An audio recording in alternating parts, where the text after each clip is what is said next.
पुरानी कहावत आपने सुनी होगी, दूर के ढोल सुहावने। और ये कहावत आज अमेरिकी राष्ट्रपति डोनाल्ड ट्रंप और अमेरिका पर बिल्कुल सटीक बैठती है। दुनिया भर में अशांति का जहर घोलने वाला और खुद को शांति का मसीहा बताने वाला अमेरिका आज खुद अपने ही बिछाई बिसात पर चारों खाने चित हो चुका है। सुपर पावर होने का घमंड पालने वाले वॉशिंगटन की हेकड़ी अब हवा हो चुकी है, क्योंकि एक तरफ यूक्रेन के मोर्चे पर रूस ने उसकी नाक में दम कर रखा है, तो दूसरी तरफ मिडिल ईस्ट का सुल्तान बना बैठा ईरान अमेरिका की आंखों में आंखें डालकर उसकी धमकियों की धज्जियां उड़ा रहा है। डोनाल्ड ट्रंप भले ही व्हाइट हाउस के आलीशान कमरों में बैठकर अपनी ताकत के झूठे कसीदे पढ़ ले, लेकिन हकीकत यह है कि अमेरिका की खोखली घुड़कियां और उसका असर अब दुनिया पर होना बंद हो गया। विनाश के मुहाने पर खड़े इस संसार और इस पूरे वर्ल्ड में आज अमेरिका की हालत खिसियानी बिल्ली खंबा नोची जैसी हो चुकी है, जहां वो अपनी डूबती साख को बचाने के लिए कभी पोलैंड में फौज की नुमाइश कर रहा है, तो कभी बातचीत के पर्दे के पीछे गिड़गिड़ाने पर मजबूर है। नमस्कार, बहुत स्वागत है आपका। विश्व युद्ध देख रहे हैं आप, मैं हूं आपके साथ शिखा ग्यारह।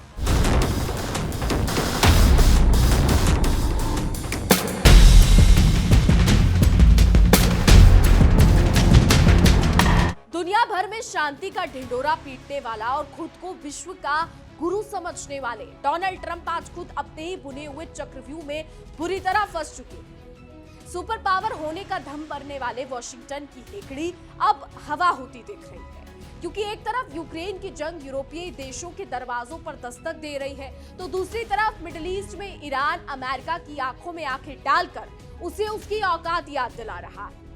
ट्रंप साहब भले ही व्हाइट हाउस में बैठकर बड़ी बड़ी डींगे हाँक लें, लेकिन हकीकत यह है कि अमेरिका की खोखली धमकियों का असर अब दुनिया पर होना बंद हो गया है। विनाश के मुहाने पर खड़े इस पूरे वर्ल्ड में आज अमेरिका की हालत जो है वो किसी से छुपी नहीं है। एक तरफ अमेरिका जो है वो बड़े बड़े दावे ठोक रहा है, तो दूसरी तरफ सीज फायर को लेकर बातचीत की बात करता है।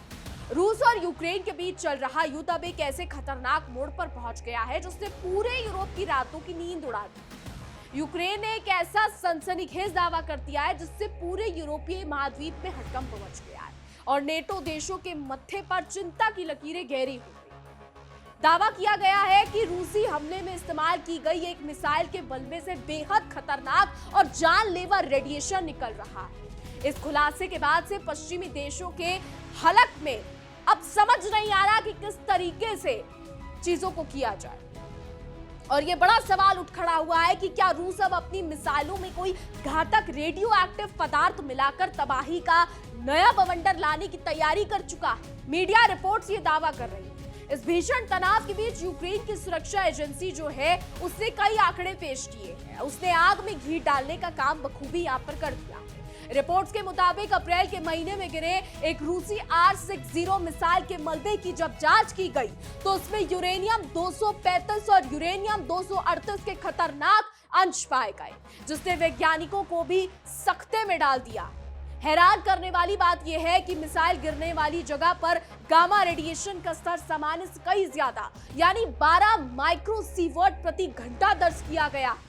यूक्रेन ने आनन फानन में इस मलबे को radioactive waste storage site पर तो भेज दिया है, लेकिन लोगों को चेताया है कि वो किसी भी मलबे के पास ना जाए, क्योंकि रूस अब ऊंट किस करवट बैठेगा इसकी परवाह किए बिना सीधे परमाणु विनाश का जाल बुन रहा।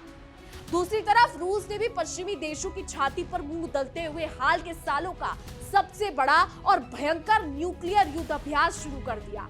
रूसी राष्ट्रपति व्लादिमीर पुतिन दुनिया को अपनी ताकत दिखाते हुए 64,000 सैनिकों के साथ Yars intercontinental ballistic missile, Zircon hypersonic missile और सिनेमा बैलिस्टिक मिसाइलों का ताबड़तोड़ टेस्ट करके अमेरिका के खेमे में खलबली मचा रहे। रूस के मिग-31 विमानों ने जब किंचल हाइपरसोनिक मिसाइलें लेकर आसमान का सीना चीरा और उसकी न्यूक्लियर सबमरीन समंदर की गहराइयों से गरजने लगी, तो वॉशिंगटन के हाथ पांव फूल गए। पुतिन ने साफ कह दिया है कि परमाणु हथियार उनका आखिरी हथियार जरूर है, लेकिन अगर किसी ने रूस और बेलारूस की संप्रभुता पर आंख उठाने की जरूरत की तो उनका न्यूक्लियर ट्रायड दुश्मन को पलक झपकते ही खाक कर देगा। रूस की इस हुंकार से बौखलाए अमेरिका ने तुरंत अपनी खोखली ताकत का प्रदर्शन करने के लिए मिनटमैन 3 इंटरकॉन्टिनेंटल बैलिस्टिक मिसाइल का टेस्ट दाग दिया। हमेशा की तरह अपनी बंगले झांकने वाली अमेरिकी वायुसेना ने सफाई दी कि ये टेस्ट पहले से तय था और इसका मौजूदा हालातों से कोई लेना देना नहीं है। लेकिन दुनिया जानती है कि अमेरिका का सिर्फ डर था जो मिसाइल के जरिए बाहर आ रहा था। अमेरिकी जनरल एस.एल. डेविस भले ही अपनी मिसाइल प्रणाली की विश्वसनीयता के कसीदे पढ़ रहे हो, लेकिन सच्चाई यही है कि रूस के इस आक्रामक रुख ने अमेरिका के शेर की खाल में छुपे गीदड़ वाले रूप को बेनकाब कर दिया। अपने डर को छिपाने और पोलैंड को सांत्वना देने के लिए राष्ट्रपति डोनाल्ड ट्रंप ने आनन फानन में वहां अतिरिक्त 5,000 अमेरिकी सैनिक भेजने का ढोल पीट दिया है। अमेरिका की दोगली नीति और हड़बड़ाहट का अंदाजा आप इसी बात से लगाया जा सकता है। आप इसी बात से लगा लीजिए कि महज एक हफ्ते पहले ही पेंटागन ने पोलैंड से 4,000 सैनिकों की तैनाती रद्द की थी। लेकिन रूस की दहाड़ सुनते ही ट्रंप के पैर उखड़ गए और उन्होंने दोबारा फौज भेजने का फरमान सुना दिया। पोलैंड इस समय रूसी ड्रोन की घुसपैठ और नेटो पर मंडराते जासूसी के साए से थरथर कांप रहा है और अमेरिका के करीब 80,000 सैनिक पूरे यूरोप में सिर्फ मुख्य दर्शक बनकर तमाशा देख रहे हैं। इधर यूरोप सुलग रहा है तो उधर मिडिल ईस्ट में अमेरिका की कूटनीति औंधे मुंह गिर चुकी है, क्योंकि ईरान के मामले में ट्रंप प्रशासन सांप के मुंह में छुछुंदर जैसी गति का सामना कर रहा है। दुनिया के सामने अमेरिका और ईरान के बीच अप्रत्यक्ष रूप से शांति समझौते और संदेशों के आदान प्रदान का जो नाटक चल रहा है, उसके पीछे का सच कुछ और ही है। ईरान के अधिकारी बड़े चाव से बयान दे रहे हैं कि वो समझौते के बेहद करीब है और पूरे बैक चैनल ड्रामे में पाकिस्तान के मंत्री मोहसिन नकवी भी बिचौलिए की भूमिका निभाते हुए स्ट्रेट ऑफ हॉर्मुज पर जो है वो अपनी गोटियां फिट कर रहे हैं। लेकिन यह मामला कुछ और। ट्रंप साहब मीडिया के सामने आकर बड़ी बड़ी बातें करते हैं, डींगे हाँकते हैं कि वो ईरान को एनरिच्ड यूरेनियम रखने नहीं देंगे और उसे नष्ट कर देंगे। लेकिन उनके इन गीदड़ भक्तियों का ईरान पर कोई असर नहीं हो रहा, रद्दी पर भी असर नहीं। अमेरिकी खुफिया एजेंसियों की एक रिपोर्ट ये कहती है कि ट्रंप प्रशासन के दावों की जो है वो हवा वो रिपोर्ट निकालती है और ये साबित कर रही है कि ईरान ने अमेरिका को दिन में तारे दिखा दिए। इस रिपोर्ट में खुलासा हुआ है कि जिस सीजफायर के दौरान अमेरिका खुद को विजेता समझ रहा था, उसी शांति की आड़ में ईरान ने चुपके से अपने घातक ड्रोन का प्रोडक्शन फिर से शुरू कर दिया।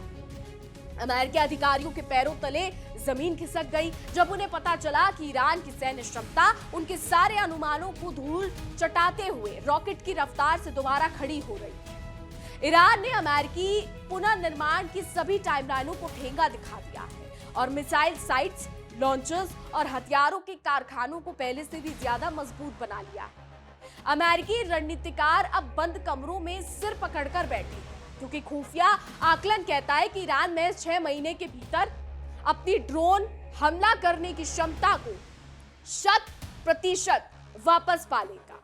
इसका सीधा मतलब यह है कि अगर ट्रंप ने अपनी पुरानी आदत के मुताबिक दोबारा बमबारी करने की हिमाकत की तो ईरान ईंट का जवाब पत्थर से देने के लिए पूरी तरीके से तैयार बैठा। अमेरिका की हालत अब अलग ही नजर आ रही है। जो खुद को पूरी दुनिया में तबाही फैलाने वाला या फिर यूं कह ले कि शांति का ढोंग करने वाला चौधरी समझता था, लेकिन जब कोई देश उसे आग दिखाता है तो वो शांति का राग अलापने लगता है। हालांकि शांति का ढोंग पहले भी कर रहा था, लेकिन फिर दिखाता है कि हमले कर देंगे, ये हो जाएगा, वो हो जाएगा। लेकिन अब शांति का राग अलापना अमेरिका की तरफ से शुरू हो चुका। मिडिल ईस्ट में इस वक्त बवाल मचा हुआ है और ये बवाल आगे भी बढ़ सकता है अगर अमेरिका नहीं माना। पूरा मामला क्या है, विस्तार से समझने के लिए मेरे सहयोगी विवेक के पास चलते हैं और विवेक से जानते हैं। देखिए, वापस लौटने का कोई रास्ता नहीं है, इसलिए व्हाइट हाउस धमकाने की कोशिश में लगा हुआ है और फिर व्हाइट हाउस ने सीधी धमकी दी है। ट्रंप ने खुल्लम खुल्ला ऐलान कर दिया है कि ईरान के पास यूरेनियम का एक कतरा भी नहीं रहने देगा। अमेरिका उसे छीन कर रहेगा और नेस्तनाबूद करके रहेगा। ट्रंप ने इस्राइल को वचन दिया है कि जब तक ईरान का संवर्धित यूरेनियम देश से बाहर नहीं जाता तब तक कोई पीस डील नहीं होगी, युद्ध खत्म नहीं होगा। उधर तेहरान से जो हुंकार आई है उसने ट्रंप और नेतन्याहू के होश उड़ा दिए हैं। ईरान के नए सुप्रीम लीडर मुश्तबा खामनेई ने दो टूक कह दिया है कि जान दे देंगे लेकिन यूरेनियम यहां से हिलेगा नहीं। ईरान का परमाणु भंडार देश की सरहद से बाहर नहीं जाएगा। तो क्या इस जिद की वजह से अब मिडिल ईस्ट में महाविनाश की शुरुआत होगी? बहुत शुक्रिया विवेक आपका। तो अमेरिका के इस खोखलेपन की सबसे पोल खोलती खबर तो ये आई है कि ईरान और इजराइल की जंग के बीच इजराइल की ढाल बनने के चक्कर में अमेरिका ने अपने हथियारों का दिवाला निकाल दिया है। पेंटागन की तिजोरी खाली हो चुकी है क्योंकि अमेरिका ने इजराइल को बचाने के लिए अपने बहुमूल्य 200 से ज्यादा थार्ड इंटरसेप्टर और 100 से ज्यादा स्टैंडर्ड मिसाइल 3 और मिसाइल 6 यानी 6 को पानी की तरह बहा दिया। इस आंधी और इस अंधी मदद के कारण आज सुपर पावर अमेरिका का आधा सैन्य स्टॉक पूरी तरीके से खाली हो चुका। यानी जो अमेरिका पूरी दुनिया को डराता था, आज उसकी खुद की मिसाइलें खत्म होने की कगार। इस भारी किल्लत और विफलता को छिपाने के लिए ट्रंप साहब ने व्हाइट हाउस में खड़े होकर मीडिया के सामने अपनी पीठ थपथपाई और ईरान वेनेजुएला में चलाए गए अमेरिकी अभियानों पर अपनी तथाकथित महान सेना का गुणगान किया। ट्रंप अपनी खींच मिटाने के लिए आक्रामक रूप अपनाकर दावा कर रहे हैं कि प्रतिबंधों के बोझ तले दबा ईरान अमेरिका से शांति समझौते के लिए तड़प रहा। मिस्टर डोनाल्ड ट्रंप भले ही ये कह रहे हैं कि उनके पास ईरान पर सैन्य कार्रवाई के अलावा कोई रास्ता नहीं था क्योंकि वो उसे परमाणु संपन्न नहीं होने देगा, लेकिन दुनिया देख रही है कि असल में तड़प ईरान की नहीं बल्कि अपनी साख बचाने के लिए अमेरिका की। अपनी बेइज्जती से बौखलाए अमेरिका के नक्शे कदम पर चलते हुए यूरोपीय संघ ने भी ईरान के खिलाफ एक नया कूटनीतिक जो है वो प्रपंच रख दिया है और अपने प्रतिबंधों के कानून में फेरबदल किया। यूरोपीय देश अब उन लोगों और संस्थानों को निशाना बनाने की फिराक में है जो स्ट्रेट ऑफ हॉर्मुज जैसे रणनीतिक समुद्री रास्तों में व्यापारिक जहाजों का रास्ता रोक रहे हैं। असल में यूक्रेन युद्ध में रूस की मदद करने के जुर्म में ईरान पर लगाए गए इन प्रतिबंधों का दायरा बढ़ाकर यूरोपीय परिषद अब संपत्तियां फ्रीज करने और यात्रा पर रोक लगाने जैसी गीदड़ भपकियां दे रही है। फरवरी से जारी अमेरिकी इजराइल हमलों के बाद से ये अहम समुद्री रास्ता बंद पड़ा और ईरान ने महज 35 जहाजों को सुरक्षित निकालकर ये दिखा दिया है कि समंदर की इस चाबी पर हुकूमत सिर्फ उसकी चलती, जिससे बौखलाकर पश्चिमी देश अब अंतरराष्ट्रीय सुरक्षा का रोना रो रहे हैं। वही यूरोपीय देशों की इस छटपटाहट और प्रतिबंधों के नए जाल से ईरान की सेहत पर रत्ती भर भी फर्क नहीं पड़ता, क्योंकि वो अच्छी तरीके से जानता है कि खोखली धमकियां देना और कागजी फरमान जारी करना पश्चिमी ताकतों की पुरानी फितरत रही। अमेरिका और उसके यूरोपीय पिट्ठू मिलकर जितनी भी कड़े नियम बनाए, लेकिन हकीकत यही है कि हॉर्मुज जलडमरू मध्य की भौगोलिक हकीकत को कोई बदल नहीं सकता, जहां ईरान एक मजबूत चट्टान की तरह खड़ा। दुनिया के सबसे संवेदनशील तेल मार्ग पर ईरान का जो दबदबा है उसने अमेरिका के उस घमंड को चकनाचूर कर दिया है जिसके दम पर वो पूरी दुनिया के समुद्री व्यापार को अपनी उंगलियों पर नचाने का ख्वाब देखता था। इधर वॉशिंगटन के रणनीतिक गलियारों में इस बात को लेकर सिर जो है वो लड़ाई मच गई है, या फिर ये कह ले कि सिर फोड़ रहे हैं, आपस में सिर फोड़ रहे हैं कि आखिर कैसे एक छोटा सा देश उनके पूरे सैन्य तंत्र की नींवों को हिलाकर रख रहा है। पेंटागन के अधिकारी बंद कमरों में अपने खाली होते जा रहे हथियारों के गोदामों को देखकर खून के आंसू रो रहे हैं।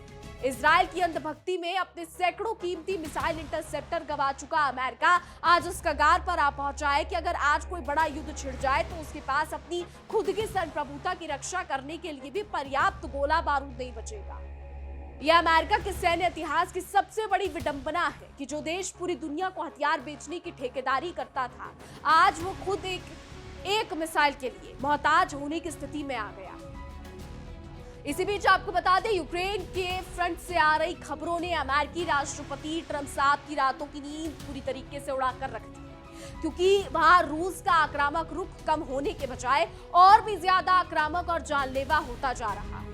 R60 मिसाइल के मलबे में यूरेनियम के अंश मिलने की खबर सिर्फ यूक्रेन के लिए नहीं बल्कि पूरे नेटो संगठन के मुंह पर एक करारा तमाचा है, जो अब तक रूस को कमजोर समझने की भूल कर रहा था।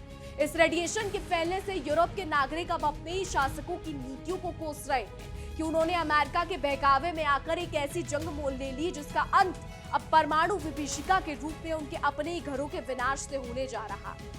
पुतिन के 64,000 सैनिकों की इस महाअभ्यास और यास जैसी प्रलयनकारी मिसाइलों के परीक्षण ने यह पूरी तरीके से साफ कर दिया है कि रूस अब किसी भी तरीके के कूटनीतिक दबाव में आने वाला नहीं और ना ही वो अमेरिका की गीदड़ भपकियों से डरने वाला। जब रूस की परमाणु पनडुब्बियों ने समंदर की लहरों को चीरते हुए अपनी ताकत का एहसास कराया तो ब्रिटेन और फ्रांस जैसे यूरोपीय देशों के सुरक्षा मुख्यालयों में रेड अलर्ट घोषित करना पड़ गया।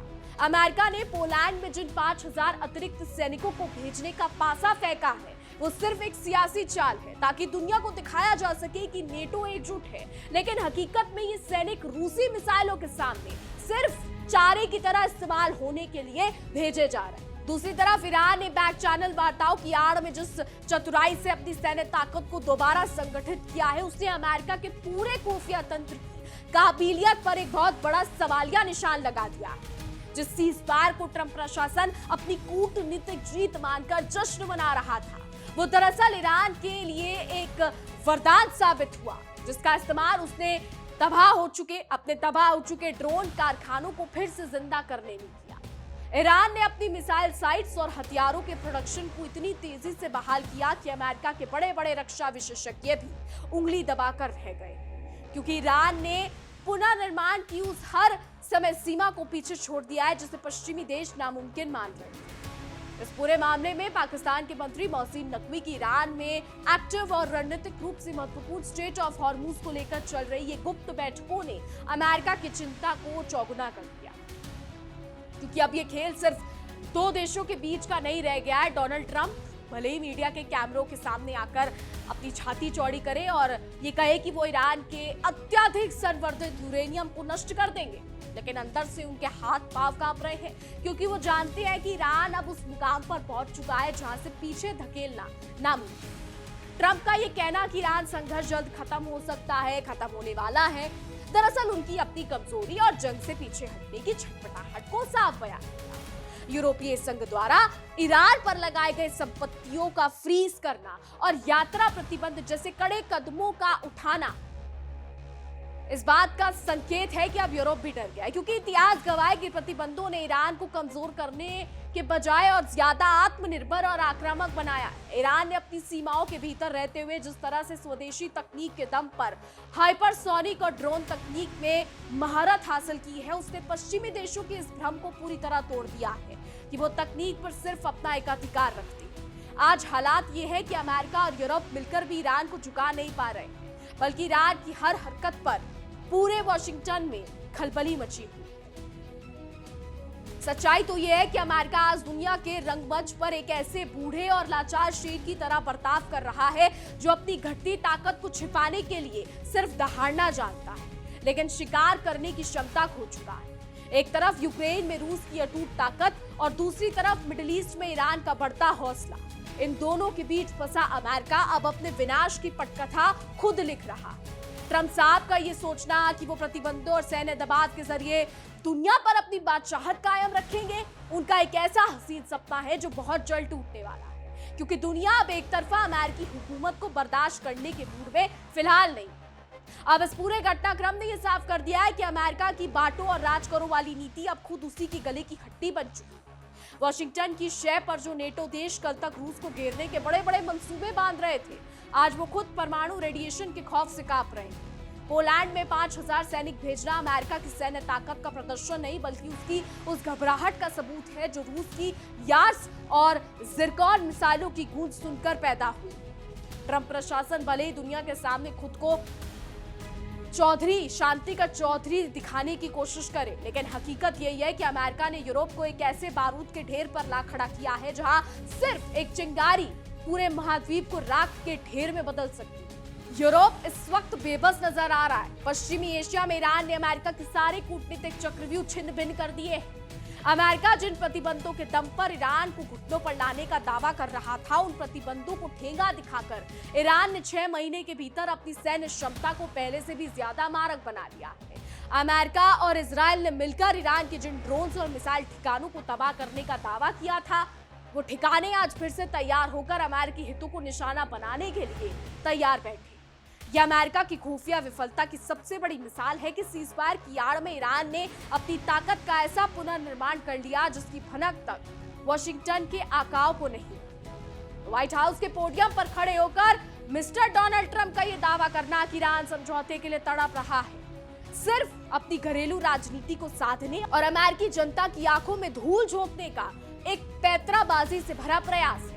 असलियत तो यह है कि तड़प वॉशिंगटन के भीतर है, जो अपनी खाली होती मिसाइल तिजोरियों को देखकर अंदर ही अंदर घुट रहा है।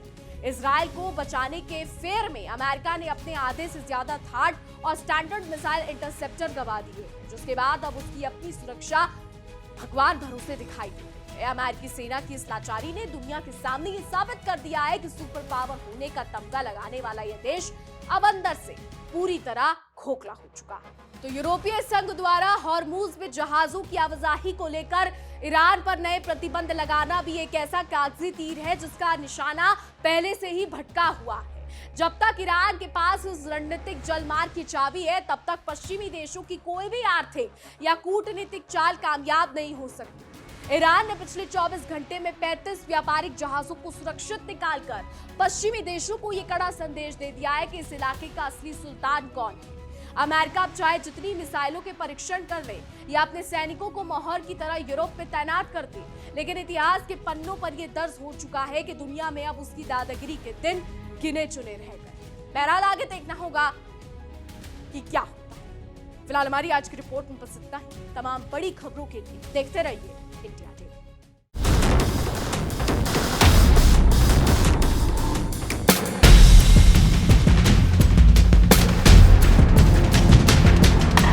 देखिए इंडिया डेली 24/7 अब आपकी स्मार्ट टीवी पर।